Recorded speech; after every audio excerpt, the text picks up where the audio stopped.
রাশেদ ছিল এক সাধারণ ছেলে। ছোটবেলায় সে নিয়মিত নামাজ পড়ত, মসজিদে যেত, কুরআন তিলাওয়াত করত। কিন্তু বয়স বাড়ার সাথে সাথে তার জীবন বদলে যেতে লাগল।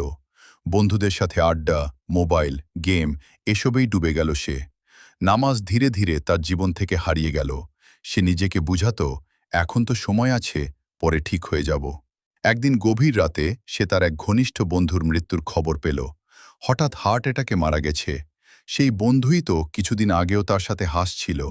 রাশেদের বুক কেঁপে উঠল। সে ভাবল, যদি আজ আমার মৃত্যু হতো। সেই রাতে সে ঘুমাতে পারল না।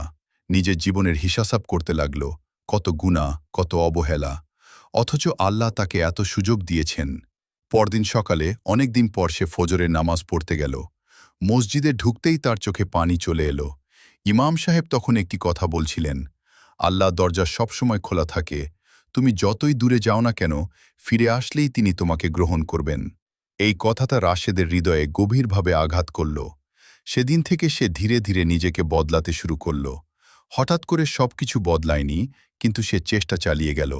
নিয়মিত নামাজ শুরু করল, খারাপ বন্ধুদের এড়িয়ে চলল, প্রতিদিন একটু করে কুরআন পড়তে লাগল। গুনাহ হলে সাথে সাথে তওবা করত।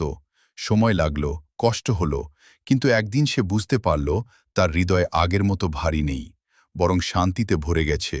একদিন তার মা তাকে বললেন, বাবা, তোমার মধ্যে একটা আলোর পরিবর্তন দেখছি। রাশেদ হাসল আর মনে মনে বলল, এটা আল্লাহর রহমত।